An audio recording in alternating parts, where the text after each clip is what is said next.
Today's video is going to start with me walking through the deck list, and then the games will be coming afterwards. So if you're one of those people who just likes to watch the gameplay, wanted to let you know up front, you can jump there with the time tags, because we're going to do a bit of a deep dive in this list to start, and I felt like it was necessary because this might be one of the dumbest lists that I've ever built, but it's a good time for fun. Yesterday, I accidentally qualified for the open portion of the seasonal tournament. I say accidentally because I was playing some ranked and I went 8-1 and I ended up with enough LP to qualify. So I don't know if I'm actually going to play in tomorrow's event yet or not. Traditionally, I just plan on doing community coverage with Silverfuse, but it sounds like she might have something going on. And if she is busy, then I will likely play because, again, usually I'm hoping to cast events. And so I don't plan on being the competitor. I would rather be somebody who does the coverage, but this might be my only chance to ever get that nice, cool seasonal card back, and I might pounce on that. So I don't know. I don't know if I'm going to play or not, but either way, the top cut is done. It's the time to play some memes and have some fun, and this is a list I've been playing in normals, and I haven't lost with it in normals yet, and I don't think the deck is good, so something is going wrong here. And as I said, this might be perhaps one of the dumbest decks that I've ever built, but we're going to walk through the concept right now, starting with the overarching premise, which is this is a Star Springs deck, but this is not your Soraka Tahm Kench list. And no.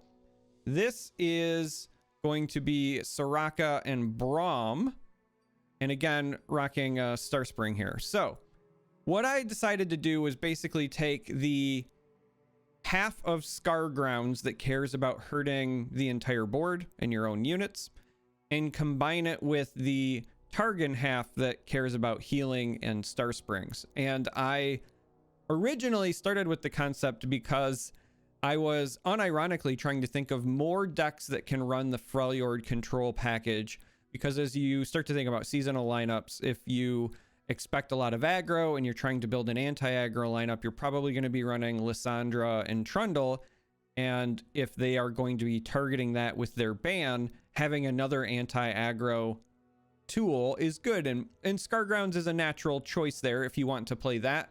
But I was thinking about what the other possibilities could potentially be. For a moment, for example, I was thinking about like the Ezreal Teemo list, where it's mostly control, and you run the Foundry for people to draw cards, but you could also run some of this Freljord sweeping package there as well. But I kept coming back to, you know, Soraka Tahm Kench as a deck, as a tournament deck, has sometimes caused people some problems because you kind of have to tack a certain way against it, and then even if you have those answers, it just alters play patterns, because you no longer are playing for necessarily the board. You're also trying to play around healing and a number of other things. It creates a play pattern for you as a player that is usually very different, and I wanted to cause that kind of a headache for my opponents. So I settled on Soraka and Braum because Braum's regeneration also counts as healing for Star Spring. So if you're not aware, yeah, that's a thing. And with that in mind, we're going to go through the list now, knowing that our entire win con is actually Star Spring here. So we've got Guiding Touch, draws cards, great. Healing, great. And it's versatile because you can heal an ally or a Nexus. So it helps us either stay alive or helps us with our win con of Star Spring. Of course, we're rocking 3 of Star Spring. I'm rocking 1 Divergent Paths right now. I actually wouldn't hate making this go up to 2. The issue with this, and why I would actually want to run more than 1, is that this does not just find Star Spring in this list. It also can pull Blighted Ravine. Now you could say, okay, well, you just cut Ravine, but I really wanted the full like anti-aggro lineup. If you are looking to be a bit more consistent with finding the Star Spring, then you absolutely could cut Ravine and run something else, because in that regard, you still have the Avalanches, you still have the Ice Shard. Part of the reason I'm hesitant to give up Ravine is just because this goes through things like Spell Shield, and once it's down, when the round start happens, your opponent cannot respond to it. So it has some bonuses in regards to comparing it to Avalanche. Obviously, Avalanche, you can bank spell mana, so that means you can play it a turn sooner, but Blighted Ravine does a lot of great things for you. So with that in mind, Divergent Paths, currently a one of. I'd love to find another way to jam one in, but this can find Star Springs, it can find your Ravine. Ember Maiden. This is another card I wanted to mess around with because it turns out Ember Maiden with Star Springs is a bit of a headache for aggro opponents to deal with, and heaven forbid you get to the point where you can protect it with something like Astral Protection, because if you're playing against a burn opponent and they have no way to actually nuke this thing, you'll probably end up winning the game, or at least making it a nightmare for them. Now, you could run into a scenario where, you know, if you're playing against, let's say, like Nightfall aggro, they can just dump a bunch of Doom Beasts on you and straight burn you that way. And because Doom Beast also heals them, you stall them out. But Ember Maiden is like a secondary win con in this, because it not only helps you to keep the board clear, but it does one to everything. And so because you're running a decent amount of healing in your own list, and you've got things like Broadbacked, in theory, you can get to a point where you can potentially lock down the board while also slowly dealing damage to your opponent. So Ember Maiden is a cheeky inclusion that I really enjoy. Ice Shard, anti-aggro, hits everything. Tavern Keeper, again, flexible. It's healing for your Nexus. It's healing for allies. Mentor of the Stones. I go back and forth on this. This is potentially a flex spot. The reason I'm still including it is because the gems are still nice, cheap triggers for Soraka to draw you a card once she's leveled up. The gems are also still great ways to give Braum some attack power, but I also do run Mentors specifically for trying to either buff Braum or buff Ember Maiden to get their health even more elevated in the case of Ember Maiden, or to get their attack power elevated in the case of Braum. And so because this card is very flexible in trying to empower, you know, two of your really powerful units in the list, we are still running it. Soraka is here for the healing and the drawing of cards. Astral Protection is here for the healing and to keep things alive. Avalanche and Ravine, they help keep you alive, and they also, again, damage some of your units here so that you can get that healing going, because unlike the Tom Kench version, we don't have a lot of ways to just keep self-damaging our units by playing them, right? We don't have Boxtopus and all of those other cards that just give us free healing targets. We have to kind of create it. So we have to play cards like Tavern Keeper and then have it get hit by either these pings or even by an avalanche, survive, and then we have to heal it back up. Now, again, really our consistent sources, if you will, are Ember Maiden. Braum with his regen is really clutch here, and then Broadbacked Protector. So as we get here towards the end of the list, this is another clutch card for you as far as like setting up your win condition. And then we have Star Shaping on the top end, because again, a great flexible healing card that provides you with your other alternate win con, which is sometimes you just you know, you make a big Great Beyond or whatever, or an Immortal Fire, and you win that way. So it's got some flexibility, and it's really annoying to play against, even when it loses, which I haven't done yet, but I imagine even when it's a deck that loses, your opponent probably was really annoyed playing against it. And so this is the monstrosity that we're going to be playing for today's video, and we're going to play it on the ranked ladder. As I said before, I've only been playing it in normals just to kind of get a feel for the deck, but so far it's been doing pretty well there. So we'll see how it fares on the ranked ladder, and this could be a lot of fun, or it could be a train wreck. I don't know. As always, deck code will be in the video description. A link to Mobalytics will be in the video description. I forgot to remind you up front, so if you're still listening to me talk and you have not yet subscribed, please consider doing so. And let's jump into the games. Well, this is spicy. Playing against Karma Lee Sin, and I have to say that Karma Lee Sin is not necessarily a good matchup for us. It could be, though. I'm really tempted to keep this because with two Ravines in hand, this Divergent Paths is kind of as good as a Star Spring. So I think we are going to keep this just for trial and error purposes. I kind of wish we... Oh, well. All right. I guess we have a Star Spring one way or the other. That's fine, too. Now I really wish we would have kept that Ember Maiden. We could have done it on curve, but can't predict the future. So we play the Star Spring and they go, okay, sure. I think ultimately this is a bad matchup for us though, just because we don't have a lot of great ways to deal with a Lee Sin. It's kind of a shame we're attacking on evens instead of odds. We'd love to be playing Braum into attacking.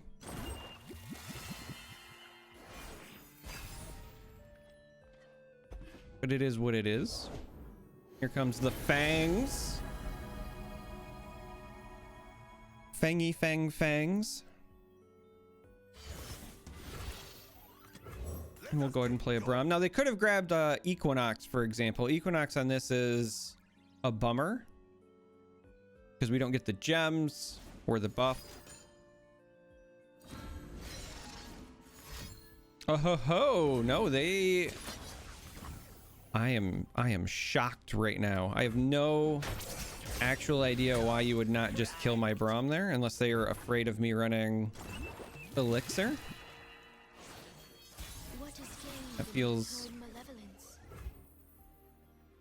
a bit weird to me.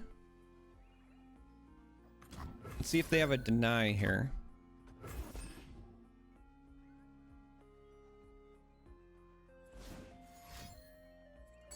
They do have a deny. Bravo, bravo.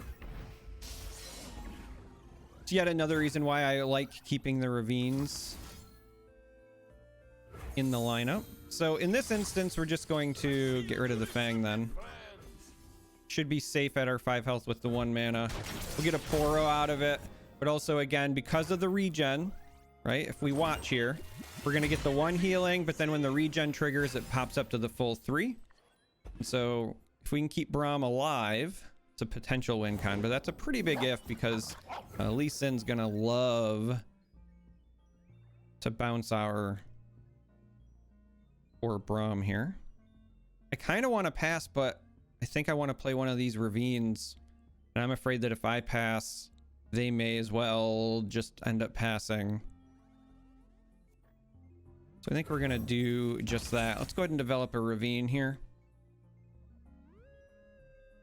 This might end up being a pass from them as a result. I don't know why you would want to develop further into this, but we banked the full spell mana. Ravine goes out.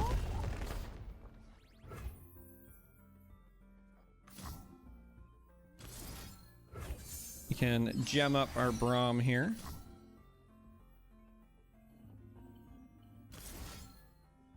Now we have Astral Protection here as well. So splitting like this is fine.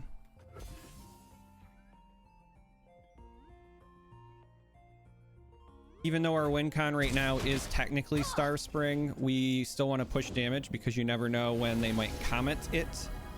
Speak of the devil, this very well could be that nightmare.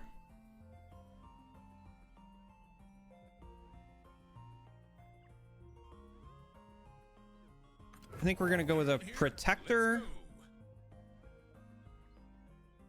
And then we'll pass through. I like having the 4 mana open on the off chance they had something that did damage. All right, so they took this probably because they didn't see the comment to try to find something else. Really rough sign that that was such a snap pick. Oh, okay. It's not as rough as I thought it was going to be. So losing the Broadback tier, you know, not ideal, right? It's a self-damaging unit, but that could have been way worse for us.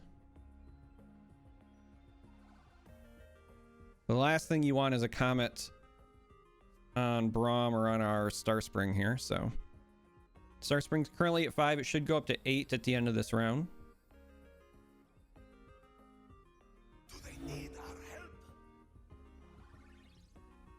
And we're just doing our best to try to make it so that the only thing that really bothers us is Lee Sin. And don't get it twisted.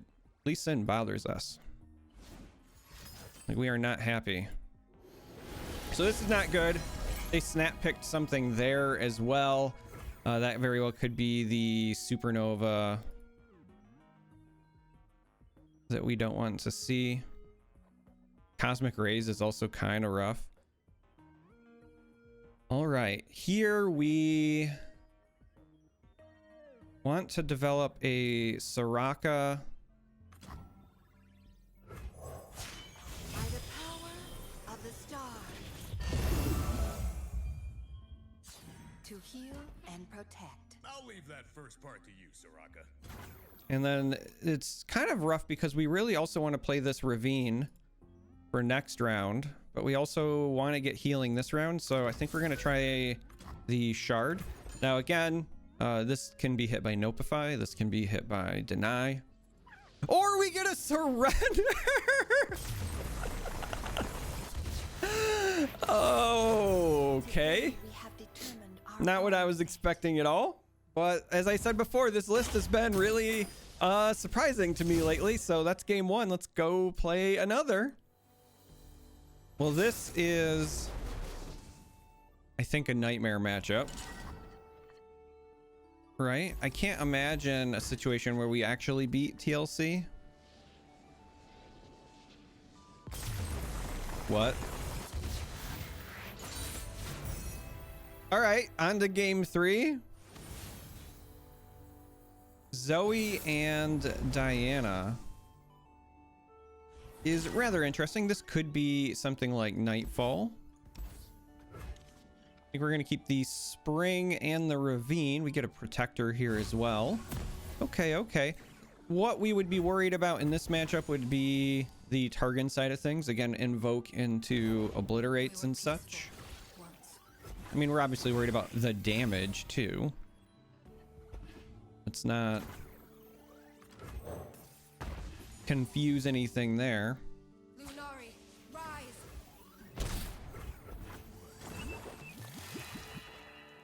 But outside of that, I think that's the big concern, right? Is, you know, what do they have This world has such great potential. to potentially ruin our day in that regard? Soraka here is nice just because of the big health pool. And they are just going to star shaping and snap pick something. So you have to assume that that's going to be, again, something super dangerous, right? An Obliterate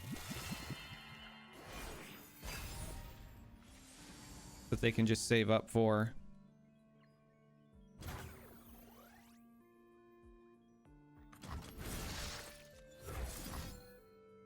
I think we are going to try to draw another Star Springs, as weird as that sounds.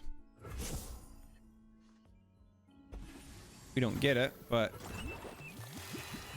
I wanted a little bit of insurance if we could find it.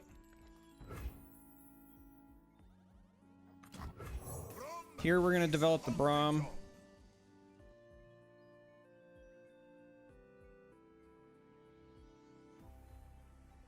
We kind of have all the tools to win a game, but I'm a bit concerned, as I said, by the Only a fool would enter battle choices that were made.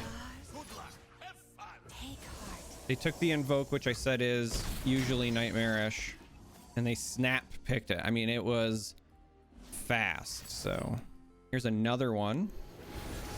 So this is going to take care of that Behold that they needed. And now we have to start being concerned.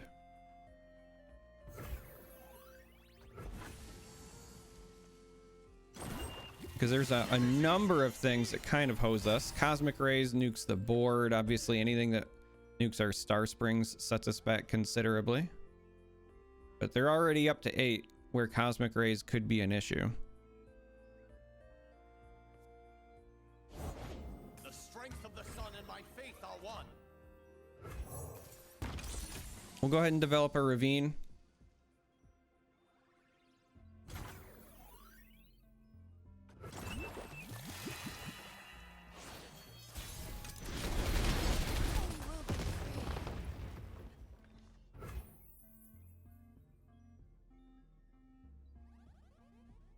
So this is interesting because we really want to take an open attack here, I think, to even try to get some healing, because as I said before, we're worried about supernova and we're worried about cosmic rays. I think we are just going to go ahead and slow play it. If they have the cosmic rays, they have it. There's not a lot we can do about it. Same thing with the supernova. Yep, there's the supernova. So, I mean, we just let it go because we're not going to be banking too much more healing in that regard.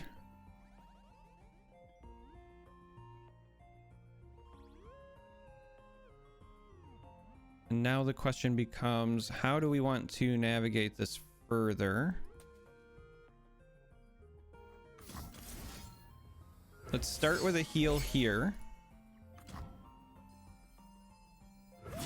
And then do this, because this will let our Soraka level, which will be important as far as we are concerned. So before I thought that this might have been Nightfall, but it's now looking like it actually might just be the mono Targon with the splash for Atrocity, given the slow play and the invokes that we've seen.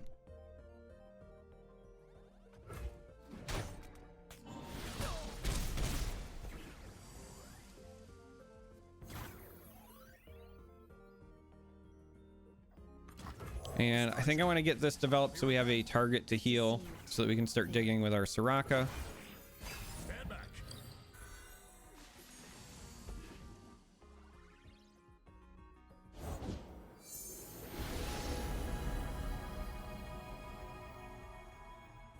Fangs here could be problematic because of Equinox to shut down our consistent Live with purpose. source. Ember Maiden here is cheeky, but we don't have the way to protect it that I would like.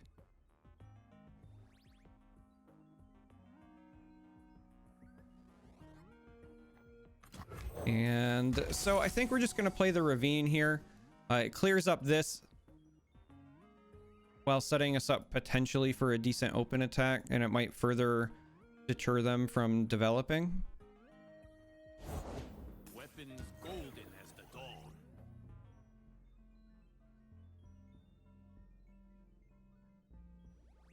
I think we just pass here. Bank the spell mana. So they'll have the one blocker. Radiant strikes.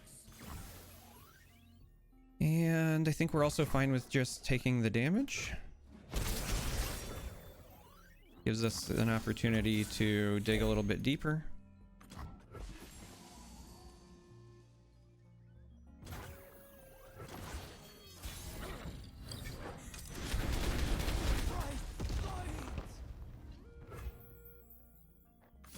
So we'll go ahead and start ourselves with this.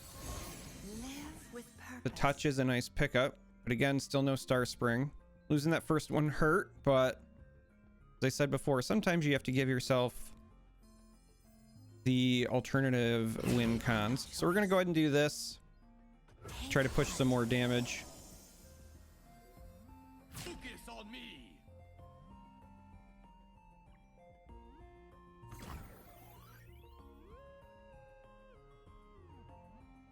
This could be saved with a protection, and it would still leave us with enough mana to play one of these star shapings, which is what I would like to do this round, I believe. So I think we're gonna do that.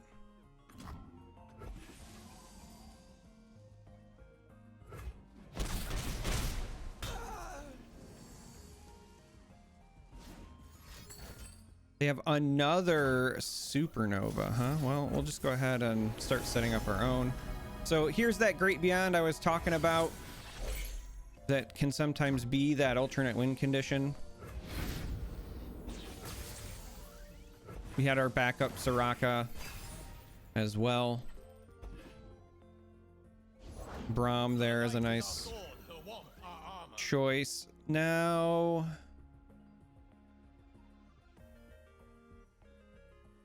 this is interesting because they are going to get this healing. We don't have a way to deny it. Not any way that we would like anyway. We have to decide, do we want to play Great Beyond this round to try to set ourselves up for the open attack? Or do we develop our board to try to go wide and then play this into an attack?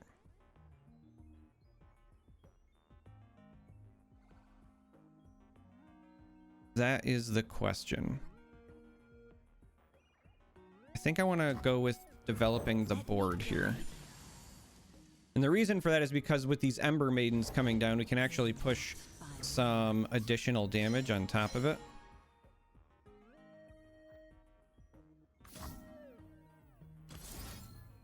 We want to do this because we don't want it to easily die to her. We want it to potentially trade with this, and we want it to draw the card, so...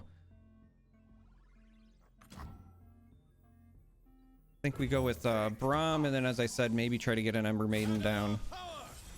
I will be heard.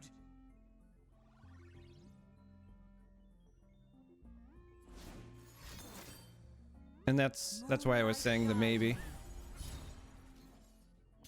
We have to ask ourselves, what are the chances they have another Pale Cascade? I think it's worth it to try to find out.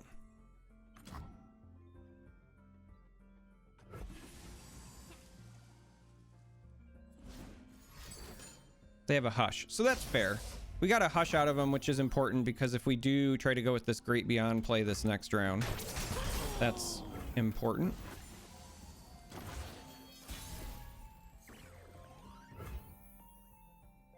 And so the question here is, do we have anything we can play before this? The answer is no. So we just drop it and wait and see.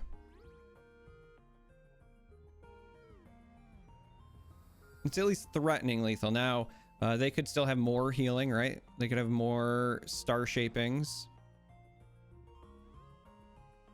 They could try to play a blocker, but with us having Braum, we can actually pull that away.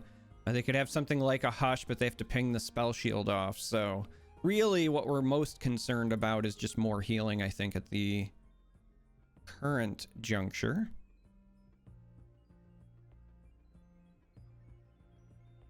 And so even without Starspring, we're doing a good job of playing into those alternate win conditions I was talking about. Like I said, at some point we really want to get these Ember Maidens down, but I think anytime you can present lethal and force them to deal with it, you probably should.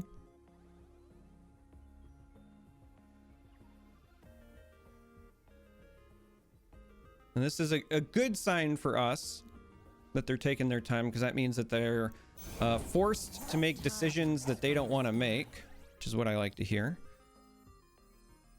All right, so in this scenario, I think we do this, and I guess it kind of doesn't matter which one we pull. Sure, we'll pull the dog. Take heart. Live with purpose.